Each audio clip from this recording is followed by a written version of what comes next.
শুনো আহা কুকুৰা আৰু হাঁহ আজি আমি কুকুৰা আৰু হাঁহৰ সাধুটো শুনিম দেই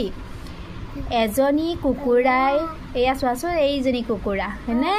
কুকুৰাজনীয়ে তাইৰ পোৱালি কেইটাৰ সৈতে কি কৰিছে চৰি আছে এইকেইটা হাঁহ পোৱালি এজনী কুকুৰাই তাইৰ পোৱালিবোৰৰ সৈতে নৈৰ পাৰত চৰি আছিল নৈৰ সিপাৰলৈ যাবলৈ সিহঁতৰ বৰ মন গ'ল এই পোৱালি কেইটাৰ নৈৰ সিটো পাৰে যাবলৈ বৰ মন গৈছিল কুকুৰাজনীয়ে নৈত কেইজনীমান হাঁহ চৰি থকা দেখিলে এই হাঁহ কেইজনী চৰি থকা দেখিলে দেখিছানে তাই হাঁহ কেইজনীক ক'লে বাইটিহঁত নৈৰ সিপাৰেনো কি আছে আমাৰ যে চাবলৈ বৰ মন যায় পিছে নৈখন পাৰ হ'ম কেনেকৈ কুকুৰাজনীয়ে ইহঁতক সুধিছে যে মোৰ সিটো পাৰে চাবলৈ বৰ মন গৈছে কিন্তু মই নৈখন কেনেদৰে পাৰ হ'ম তেতিয়া হাঁহ কেইজনীয়ে ক'লে ৰ'বা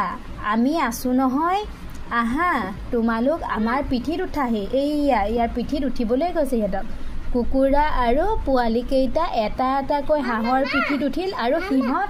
সিপাৰ পালেগৈ এইয়া দেখিছেনে কুকুৰা পোৱালিকেইটা ক'ত উঠিছে হাঁহৰ পিঠিত উঠিছে উঠি নৈৰ সিটো পাৰলৈ গ'লগৈ